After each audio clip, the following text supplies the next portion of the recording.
Hello and welcome to the live podcast Win More on Purpose. Today we have Alex Holzer with us on confident communication, how to speak clearly, overcome fear, and own any room.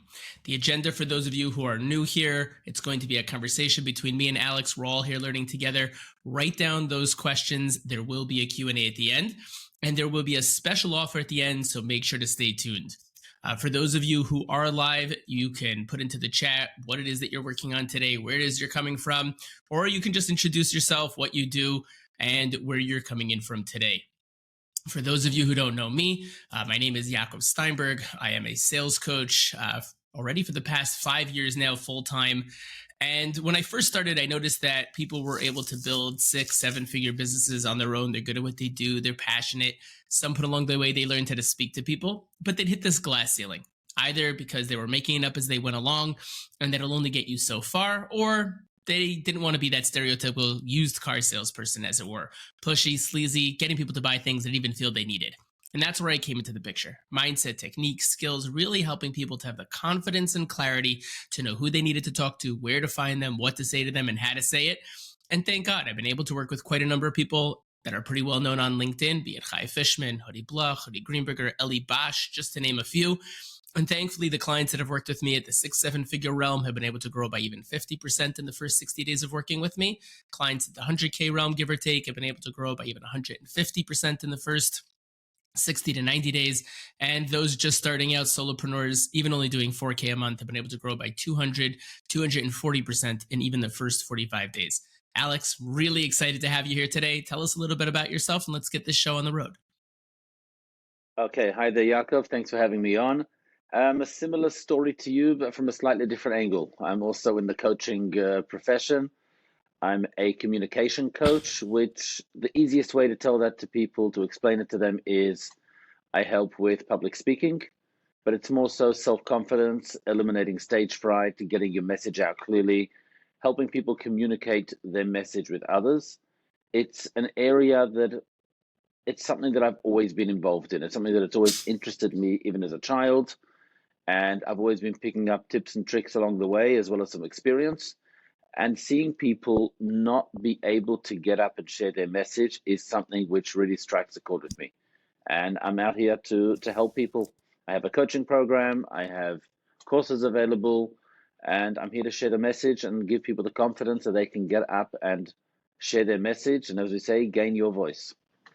Absolutely amazing. I really love it. And one of the reasons that we connected, I think, so well and having this podcast today is because both of us are in the communication space, but from different sides of the coin, right? So I think the first thing that is incumbent upon us to do is to really define what is confidence, because that's the starting point, I think, to today's conversation.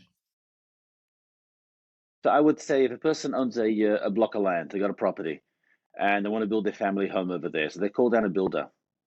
He walks down, he's walking around an empty plot, looking around, and he says, sure, we can build you a nice family home over here. It'll be a double-story home. You'll be able to entertain, host guests, have a basement, a nice driveway, a garden, swimming pool, whatever it might be. And he's able to say, yeah, I know it's a big job. I can take on that job. I can do it. That belief that he can take on the job is the self-confidence. I know there's a big task. I know there's a lot of steps involved. I'm not taking it lightly, but I've got a certain belief that I can do it. And yeah, sure, there's the job. I know that. I can take it all in, and I can confidently tell you, yes, you as a client, I can take on your job. I can build your house. And I think it's a great way that you're framing it as something that is more of a belief than anything else, because I think that so many people, they get stuck on this idea that it's something that you get without any type of action, right? When in reality, we're going to get a little bit deeper into this. Confidence isn't created in a vacuum, right? Yes, to a certain degree, we're all born saying, I want, right? From the first second we're born, we are ready to scream and say, I need this, I need that, you better get it for me.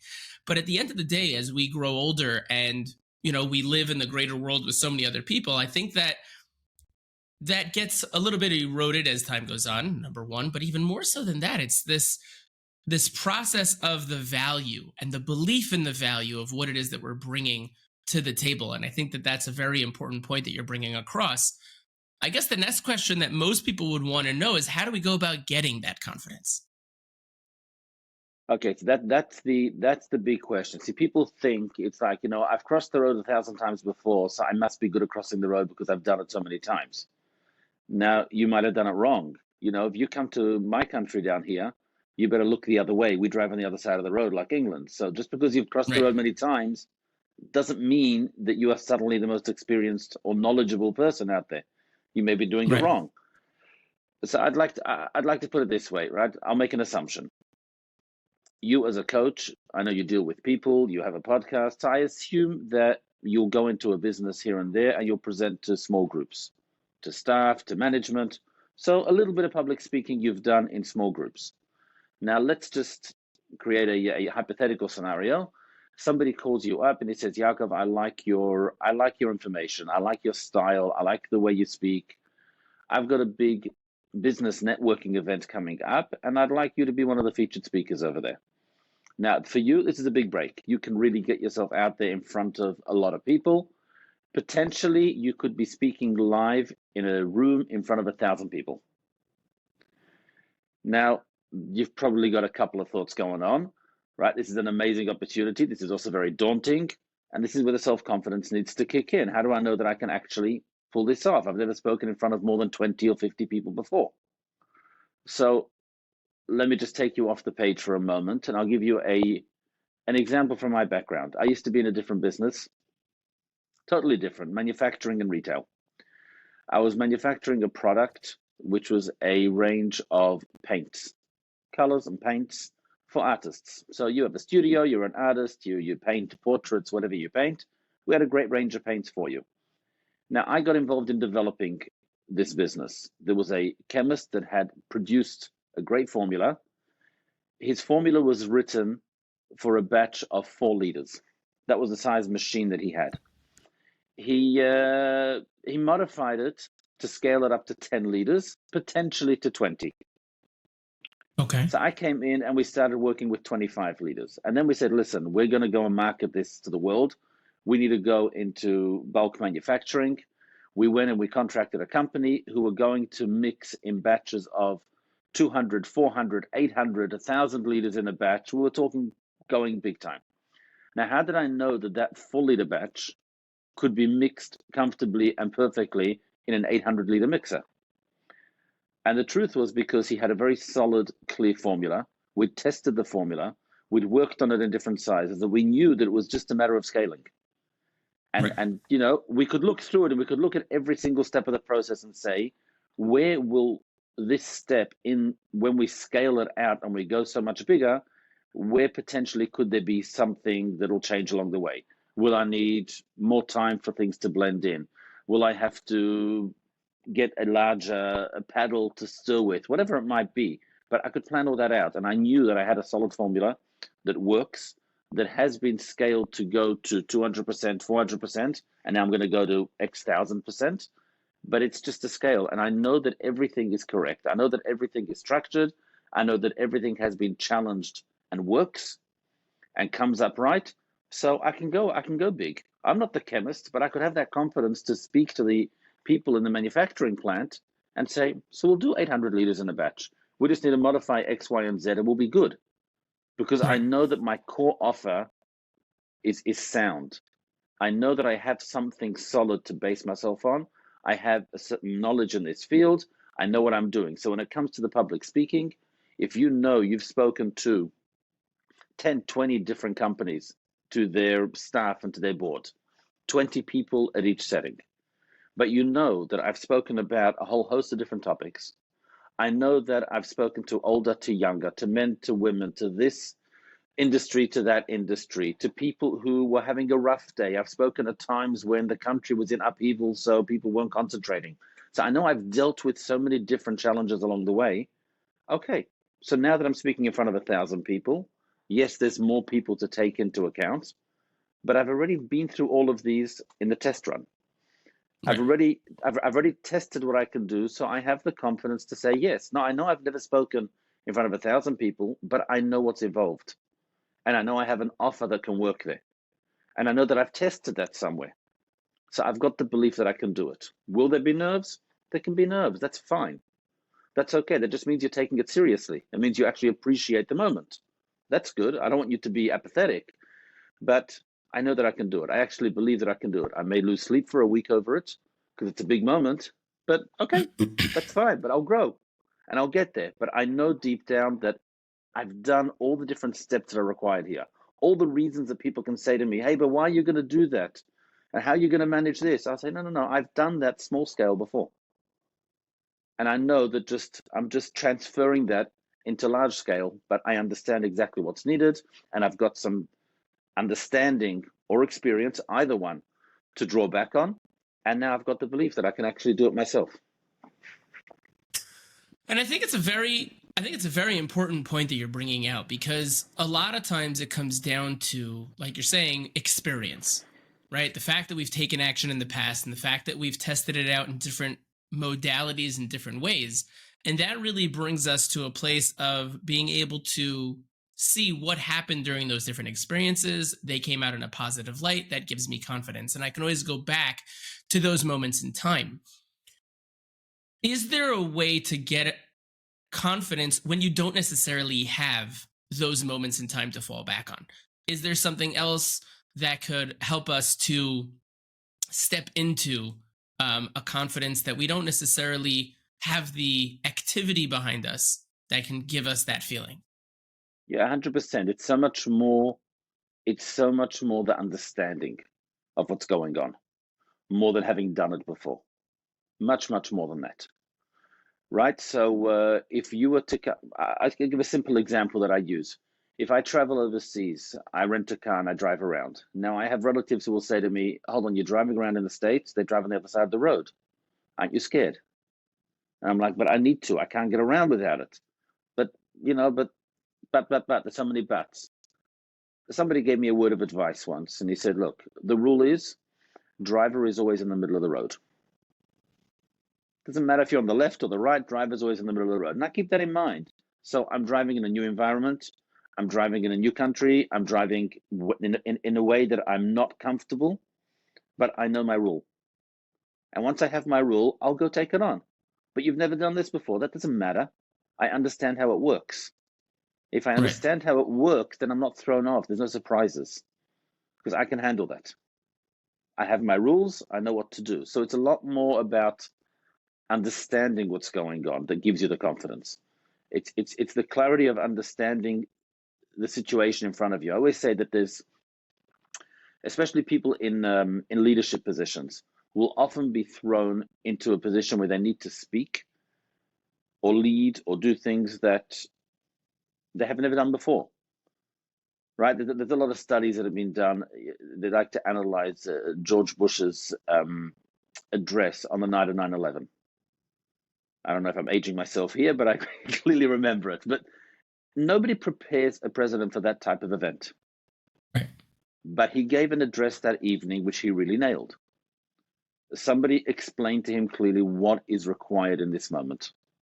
And it's not because you've done it 1,000 times before, because you haven't. This is a moment in history that no one's experienced. But you can do that if you understand what's required. And I have to say, without getting political, but a lot of different political leaders during COVID responded differently. And some of them really took control and really gave direction to the way their country, state, city, community was going to deal with things. And others faltered. And their country sort of went all wishy-washy because they didn't have a clear approach. It was something new. They were struggling with it, and they didn't really understand what they were dealing with. So it's not about whether you've done it before. It's about understanding the groundwork, understanding where you are, what you're dealing with. And then, you can pull back you can draw upon different similar experiences you've had in the past. But that's once you understand exactly what you're dealing with. So it's really the knowledge and the understanding of what's going on, which can give you the confidence even for the first time. I really like the way that you put that. And I would even say that a lot of times it could even tap into understanding what our purpose is, right? Once we do that deep work, which is that understanding piece, and whether that means we have the audience's perspective and we knowing what we stand for, and we have that clarity of mind, like you said, then it's just the structure that we're following at that point, which will allow us to go through the process in a way that is preset, right? And I like the way that you brought in, you know, not political, right? That using a leader in a moment that was an unprecedented event that hadn't been seen before, right? The idea was, like you said, it's having that structure, understanding what it is the emotion that needs to be conveyed, the confidence that we're going to take care of this, the empathy within the moment. And when you have that structure in place, when you're able to build that structure, and it can be built based on the understanding of what is the purpose of the moment that you're in and what is it that they would like from you, using a stage as the example, then I think that that really lends towards being able to come out on the other side in a way that's really going to bring value to the people that you're speaking to. I guess the next logical place to go would be, what of all those people who want to know, okay, I get, confidence is a thing, but what's confidence really going to do for me from a professional or even a personal perspective? I would say gaining confidence or boosting your confidence is like installing your brand new fresh battery. You're bringing yourself back to life. It's self-confidence. This is not a skill that I've now studied some area of law and I got a diploma. I haven't gone to trade school and I can now do carpentry. Those are all, let's just put them, for lack of a better term, let's call them sort of external things that we can achieve and we can attain. Right. Self-confidence is self. This is about changing the way you operate. So you're exactly right. I'm a communication coach. People come to me for public speaking, but that's not what it's about. I tell them I'm a personal development coach. I'm here to help you change who you are. I'm here to help you be able to take on larger, difficult things that you're avoiding, that you're scared of, that you think you can't do. My opportunity to get an insight into you and to gain access is through public speaking. So you had this event that you needed to speak and you were worried and you were afraid. So stage fright is now the big elephant in the room that's stopping me getting anywhere. That's the big obstacle. We're going to help you get over that. But once you've overcome that, you now see that you are a person who's able to overcome these sorts of challenges. Now, that might be in sales, that might be in marketing, that might be in a personal relationship, that might be dealing with your children. I don't know where it is. It might be to go into a new profession. It might be to change your life. But it's giving you the confidence to actually be who you are. I mean, on a very, very personal note, one of my children was unwell a couple of years ago, quite seriously. Baruch Hashem, she's doing much better now. She's out of there. But we had times where we had to speak with doctors, with heads of department in the hospital, and to stand up and advocate on her behalf. And it was challenging, and it was very, very high pressure moments, which again, no one prepares you for, but that the confidence helps you there. No, it's not a business skill. It's a personal skill. It's going to help you in any area of life. When you need to say there's something here that needs to be done, and you know what, I can actually look at it, focus on it, get clarity in what I need to do and what I need to achieve, and work it through and get that job done. It's a belief in yourself and what you're able to achieve. So from my background, I'll help you with public speaking and stage fright and messaging, connecting with your audience. That's my world, but I'm here to change you. I'm here to make you into a much more confident, more able person. Right. And I mean, first of all, sorry you had to go through that experience, and I'm happy that she's doing much better now. But I think that it's also interesting. It boils down, I think, to relationships, right? Whether in business or in personal life, relationships is the core of the way that business and life really is. I guess it's the core foundation, I should say, of both of them, right? Because ultimately, at the end of the day, when you can confidently communicate, right, what it is that you want from people, and you're able to convey that in a way that people can understand, your relationships will flourish, right? Which is why, it's so important, and why ultimately it changes the way that a person operates when they have that better self perception, that self reflection, where they're able to master those communication skills to be able to really give over what it is that they're trying to do. I think that, something that benefits us from understanding, you mentioned a couple times, before the podcast and also just now on the podcast, that there's a difference to a certain degree between a public speaking coach and a communication coach. Can you clarify for us a little bit what is the actual difference between the two, and why is that an important distinction? Okay, so maybe I'm looking at this a little bit with a narrow lens, but a public speaking coach would be, I need to speak at an event. Can you help me get through this? We need to plan my speech, structure my speech, give me the opening line, give me the hook, give me the conclusion, tell me how to stand, where to go, what to do, and I've got a project. And I tick off that project and I'm done. In my work, it's a little bit different. I don't want to tell people what to say. I really don't. I'm not a speechwriter. I make my own speeches and, Baruch Hashem, people enjoy them. And I've been very successful that way. But I don't think that somebody else should give my speech. My speech works for me. Your speech is going to work for you. We can both speak at the same event. We can both be there to address similar key issues of the event. And we'll speak totally differently. We'll have a different style. We'll have a different cadence. We'll have a different approach. We've got different backgrounds. We've got different sets of knowledge, different personalities. I'm not here to write your speech for you. I'm here to help you be able to perform in that moment. So I'm working much more on mindset, on understanding, on an approach to the project to give you the confidence to do so. Yes, my clients will come to me with their notes for their speech and we'll restructure it and we'll work it through, but not because I'm doing speech writing, but because they now understand what their job is, what their task is.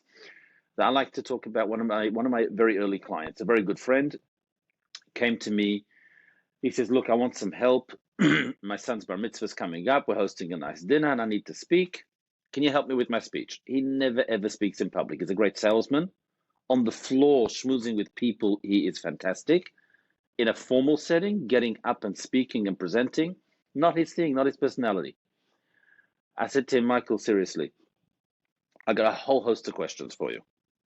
Right? Knowing you, knowing your family, your background, your story, there could be 4 different reasons why you're speaking and what you want to share and what you want to do. Sit down with your wife. I'm going to send you a list of questions. Do your homework and then come back to me. Okay, whatever. You trust me. 2 weeks later, he calls me back. He says, we sat down, we discussed it, and this is what I'm trying to achieve. This is my purpose. This is what I'm trying to do. This is the message we are sharing. And these are the certain things I need to tick off. I've done some research, and here I've got some bits and pieces that I want to put together. And now we sat and we restructured the whole thing. And we're on the phone for about an hour and a half. And about 3/4 of the way through, he stopped and you could hear a whole change in his voice. And he's like, I get it now. I'm talking to my crowd. I'm talking to them. I didn't just, print out all this information that I thought was relevant and I'm reading that off. I'm actually engaging and talking to my crowd. I said, you got it. That's what it's all about. On the night, he was full of smiles. He was so happy. He wasn't nervous. He enjoyed it. He enjoyed getting up and speaking because he changed his approach. He changed his understanding. That filtered through and changed the way he structured his speech and the way he presented it. And it was like, for lack of a better term, it was a holistic approach to things. It changed his whole perspective, changed his approach to it. He gained his voice. Yes, he got up and he was able to do it and to pull off what he needed to do. Has he spoken again since? Probably not, but that doesn't matter. This was his moment and he was able to do that. And I'm sure the experience has definitely helped him in other areas. Right. And I think that story is a very poignant way of really bringing out the core of what it is that you do, because it's about communication at the end of the day, in the sense that it's not specific to being on a stage, right? It's a medium with which you're doing it through, if I understand correctly, but it's more the overall communication itself, whether it's the way that a company is communicating, whether it's the way that a salesperson or marketing, whatever it is, and whoever it is, it's the way that they're communicating their message to others and understanding what it is that they want to communicate. Is that right? Right. So at the moment, I've got a a finance firm that I'm working with, sort of on a consultancy basis. And people ask me, what exactly is your role over there? Right? The role is communication and messaging. I'm Right. working with particular individuals within the company who have a forward-facing role. I'm working with other ones in developing that. I'm working in the brand messaging, but it's all about communication. It's on various different levels in different departments, but it's about their message getting across clearly. That's what it's all about. It's about sharing a message. There's nobody getting up there and speaking on stage, as far as my remit goes. But that doesn't matter. It's about messaging. It's about relationships and messaging and being able to get that clearly across and make sure that everyone's engaged. Beautiful. Absolutely beautiful. Let's take a bit of a turn for a second. What are some of the biggest mistakes that people make when they're trying to communicate clearly? I think it's a universal mistake that we make everywhere, and that is that we try and copy other people. And we think that certain things are the hacks that have to be done. Right? Many people will think that the first step they need to do in preparing a speech is to have a great opening line, to have a really funny joke to start off with. That's so important. And that they totally lose focus of everything else. I don't really care about that. I had it at one stage, where people said to me, "Oh, you always have good stories when you speak." And I was like, I don't prepare stories. I really don't. Yeah, I like to tell a story well. There's an art to that. That's a whole subject, how to tell a story properly and make sure there's a point and there's relevance and it connects and all of that. But I don't prepare the story. I have a message that I want to share in my speech. Now, when you're focused on your message, you'll remember stories. Like I say, one of my daughters used to ask me at night, putting her to bed, to tell her stories. And I was like, I don't have anything to tell you. She's like, you always have stories. You always get up and you say stories. I said, I don't have a book of stories in my head and I flick to the next chapter and read a story. If I'm working on a topic, if I'm sharing a specific message, then yes, I'm digging deep into my memory and I'll pull out stories that are relevant to that because I remember them based on what I'm working on. The most important point is to dig deep and to know exactly what's your message, what are you sharing?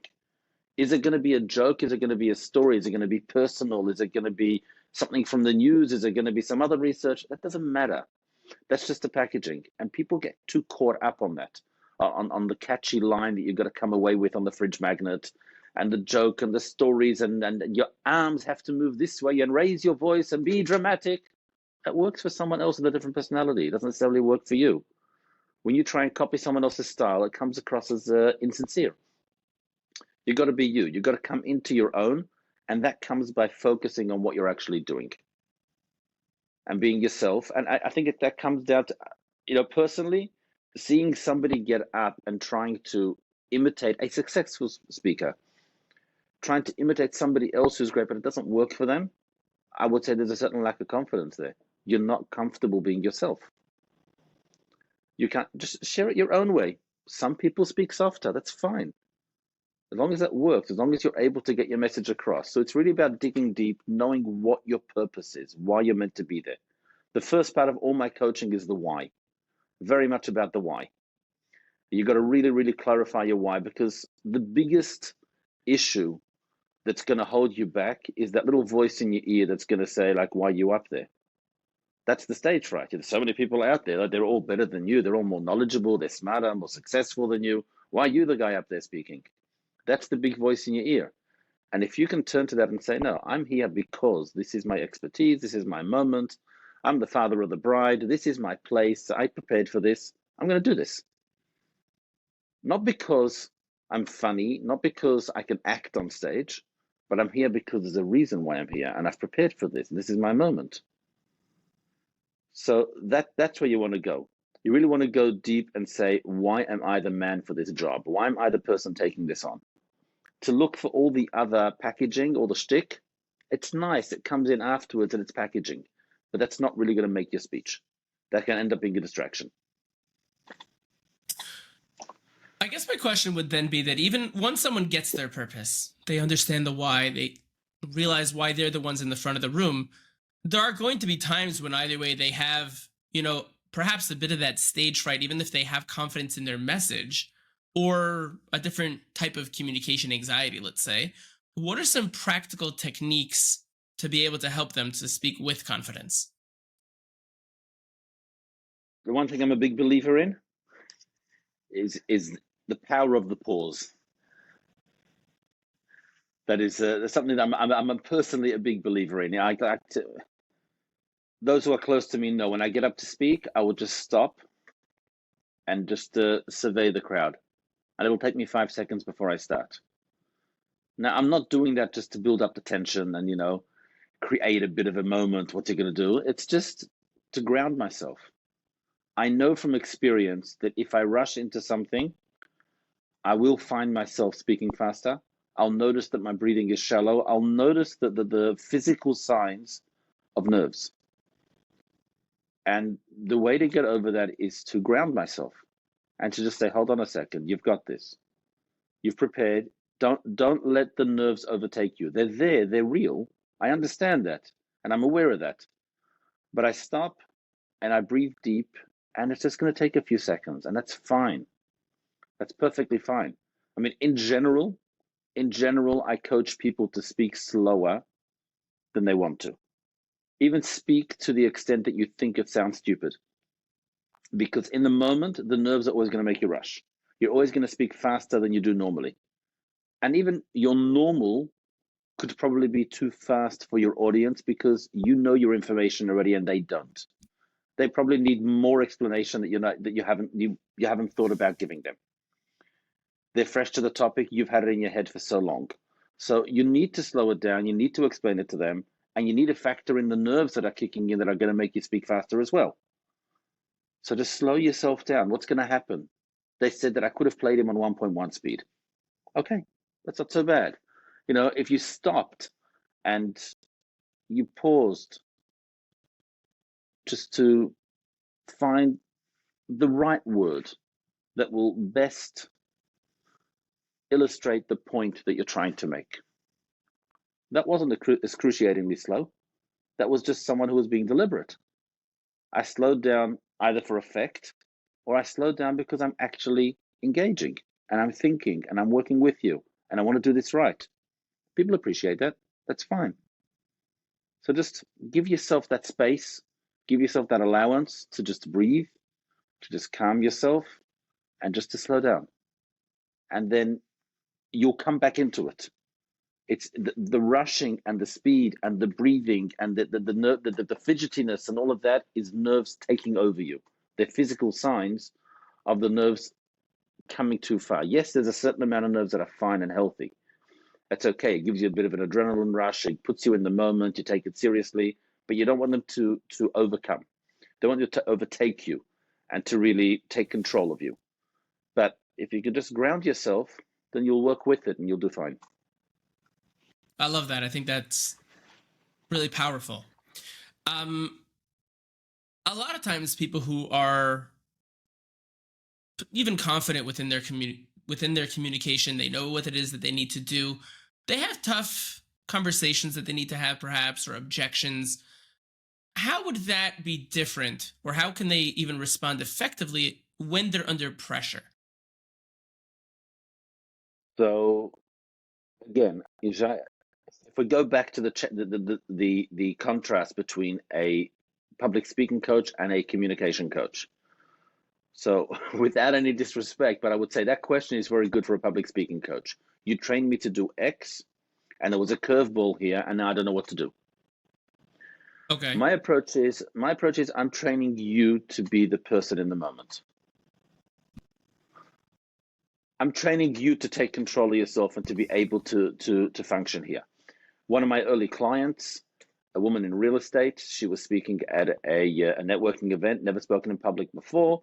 So she came along to do a certain amount of coaching sessions. At the end of it, she says to me, look, you've helped me for this one, but I know that what we've worked through over the last number of sessions is going to help me in so many different areas. I can't tell you now, but we've spoken about principles. We've worked through ideas, and I know that that's going to help me who knows where. It's a couple of years later, and here and there I get messages from her. She'll send me a thank you. What was it? Where was she? I don't know. but that's what I'm working on. I'm working on building you. So the clarity to know exactly why you're there, what you're addressing, what belongs in your presentation today and what doesn't, can give you a very clear filter. And people throw up questions in the crowd, which can be challenging. They can be very difficult. You're giving a speech about who knows what, and someone throws in a question that Donald Trump announced tariffs in Australia. Now, what are you going to do? It's got nothing to do with me. It's a political issue, but it's got nothing to do with my speech or what I'm talking about. And he's totally thrown me off. I can turn around if I've got a very, very clear focus and understanding of what my purpose is here today and say that's a wonderful question. And I was bothered by the same thing, but it doesn't quite fit my message today. And we can discuss that another time. I have the clarity to do so because it's not, I wasn't attacked personally here. I know what I'm here for. I'm here to do X, and you spoke about Y, so that's fine. I filtered you out right away, politely, but it's not relevant. If I have the clarity of knowing what I'm trying to achieve today, then I can either actually answer your question because I believe in what I'm sharing, or it's not a relevant question. But I'm not just here to perform an act where I've been given a script and this is what I need to do. I'm here because I believe my message. I'm here because I believe in what I share. I want to share, and I'm here to do so. If you ask me a question that takes apart what I spoke about, I'll defend that and I'll clarify that and I'll answer you. And if you ask me something not relevant, I'll politely tell you that it's not relevant. Because I own my message, because I own what I'm doing, I can very clearly say, yes, I'm comfortable with that, or no, that's not relevant. I can put that aside. Amazing. So when it comes to these, tough conversations, really at the end of the day, it's about having that clarity of coming back to what we discussed earlier, like you said, of why am I here? What is it that I'm doing here? And anytime those tough conversations will come up or an objection will come up, you're able to guide it back to where it's supposed to be based on that clarity of message. Is that right? Yeah. That's why the why is so powerful. The why is so powerful. I mean, I have many times where I'm forced, for whatever reason, to restructure my speech. It might be a timing issue. It might be that the crowd is somewhat different. But when you know exactly what your point is, you can do that. Whereas if you've just got a great speech where there's 10 points in a row and they all connect with nice lines and this all, it's well drafted. But as soon as I have to change that, I don't know what to do. I can't change that. It's set, it's fixed. Whereas if I own my content, I can play around with my content. I'm free to go and start with my conclusion and work backwards. I can do whatever I want because I know exactly where I'm headed, and I can restructure that on the go because the message is clear. Not just the presentation, but it's the message. And that's where everything has to come back down to. That's what gives you control of the moment. Right. And I think a lot of it really comes down to mindset, like you said earlier. And it's this mindset shift that someone can start today even and start communicating with a lot more confidence just by taking a simple action or whatever it might be. Is there, a specific mindset shift that you feel that is the fastest way to move towards having that confidence and that clarity? Yeah, it's a very simple one. Communication is all about conversation. That's really all it's about. You're sitting down with a friend and you go out for coffee and you chat. You know how to do that. You know how to have a conversation with a friend. So when I'm going to invite you to speak at that event with 1,000 people, you're just having a conversation with 1,000 friends. And it's just 1,000 one-on-ones. Happen to be a lot of them in the room. So I know to take them into account that I need to raise my voice or have a microphone to make sure they can all hear me. Or that if some of them speak different languages, I've got to use a few words of this or that to communicate with them. But essentially, it's a conversation.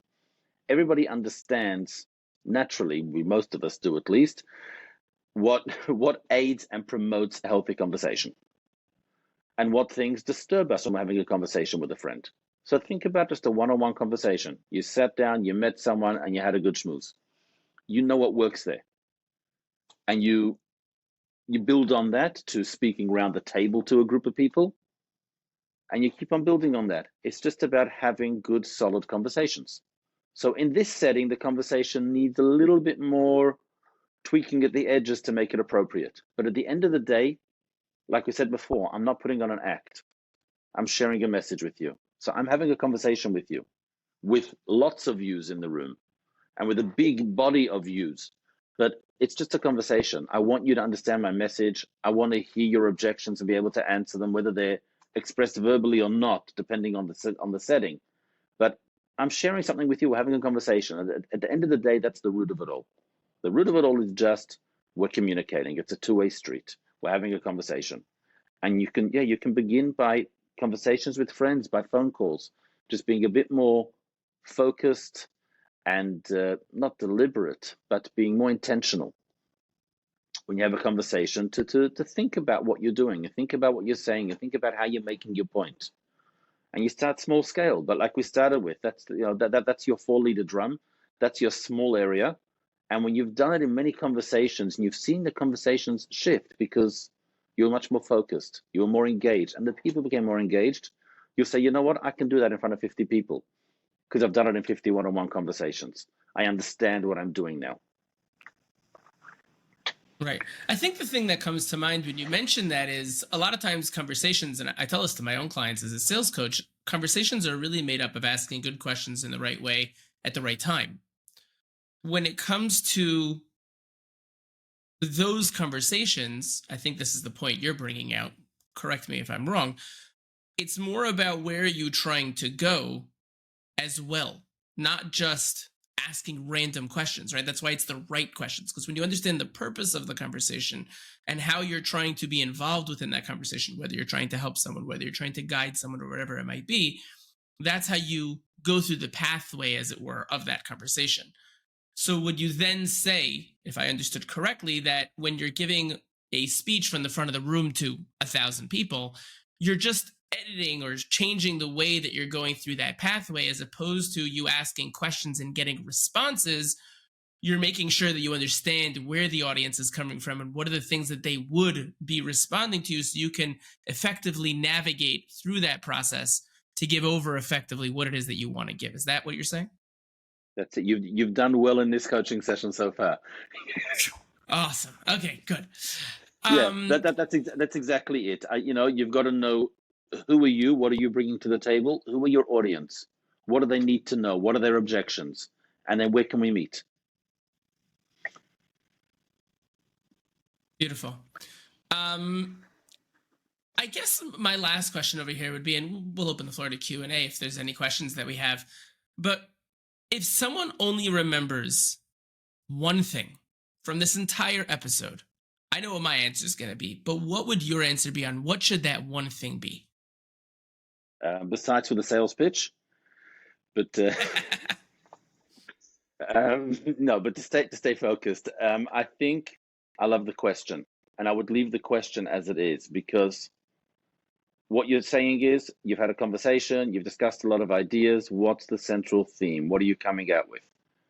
Think about that in every conversation. Have that question yourself in every conversation. Am I just, like you said a minute ago, am I just asking social questions just to get a conversation going? Or am I asking questions to lead me to a point? Is there something that I want my person to leave here with?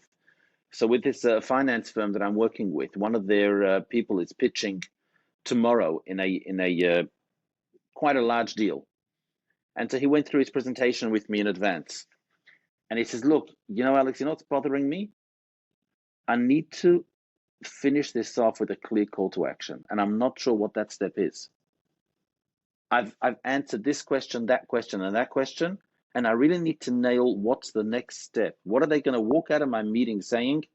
I need to do the following. And for whatever the difficulties of his particular situation were, he was not able yet to narrow that down. And he had his concerns. But that was exactly your question. What do I take out of this? A lot of information, clearly discussed, beautiful points. What am I taking out of this? And where do I walk home and take that out with me and take it with me? And I think that's a thought to think about before every conversation. What do I want people to leave this conversation with? It's the speech, it's the one-on-one, it's the family, it's at work, wherever. What's the purpose? And when you think about that in advance, it changes the whole tone of the conversation. Beautiful. I absolutely love that answer. And I think it's extremely important because ultimately it comes down to visualization and role playing sometimes. When we properly are willing to take the time to do the research, to sit down, to make that pause, and to go through the process of making sure that we understand where are we trying to go? What is the reason we're here? The why, the purpose of the conversation, the speech, the interaction, whatever it might be. So then ultimately we're able to make sure what that call to action at the end will be and how people are going to pull away from the conversation and what their takeaways are going to be. So I really like that answer a lot, actually. Um, I always tell people as we, end off the podcast over here, I have a page of notes. And I always like to remind people at the end of the podcast that I could try to put every single one of these into practice today, tomorrow, whatever it might be. But the question that I would have to ask is, how effective is that going to really be? The likelihood is I'll probably trip, potentially break my nose. It's not going to be pretty. And it's going to be a real big mess. So the better idea instead, as we always suggest, take one thing at a time, baby steps. Choose one thing that really spoke to you today. Incorporate that. Think about that. Let that sink in. And then as time goes on, you can add each step one at a time as you go through that process. I know that I mentioned at the beginning of the podcast that there'd be a special off at the end. Alex, why don't you tell us a little bit about what we discussed right before we jumped on, and we'll see how people respond to it. I think it's going to be exciting. Okay, so it depends on when people are actually going to be listening to this podcast. At the moment, I actually have on my website, and there's a link on my LinkedIn page in the profile as well, for a free mini series. It's actually a very interesting 4-part little series, 4 little videos. It's animated, and it takes you on a story of somebody's trip around the world, and it's 4 parts to creating a great speech. So that's a really, really good resource that currently is available for free. So that's a great thing to get onto. And if you're in a week or two's time, there should be an offer on my website, gyv.com.au or gainyourvoice.com. There should be a pop-up coming up on the homepage shortly for you to join our 7-day challenge. That'll be a 7-day free offer where every day you get into your inbox a 60 or 90-second clip with another step. And by the end of the 7 days, you should be giving a great speech. Absolutely amazing. And of course, I'll be putting Alex's information in the description as well as the links. Please God that we'll have them when this episode goes live on Spotify, etc. And Alex's LinkedIn information will be there as well in case you have any questions that you want to reach out to him about. For myself, as we always end these live podcasts, we try to speak about things that are timely, interesting, things that you can add to your skill set toolbox, as we like to call it. And if there was something specific you wanted to speak to me about, you could feel free to hit me up for a 30-minute free strategy session. My contact information, of course, will be in the description, whether it's to take your sales game to the next level, your communication, whatever have you, or just to get to know each other a little bit. Feel free to schedule in a time. I'm looking forward to it. And Alex, I just want to say again, thank you so, so much for coming on. I know it was truly impactful for myself, got a lot of things, so much more clarity than I had before. So I really appreciate your time, and I'm sure so many people are going to be impacted from this in an amazing way. Thank you. Thank you for the opportunity. And if it was clarity, that's my goal. If we could do that for people, I'd be very thankful. Thank God. And to everyone else who's here or listening, thank you so much. And until next time, have a great, fantastic rest of your day. Bye-bye.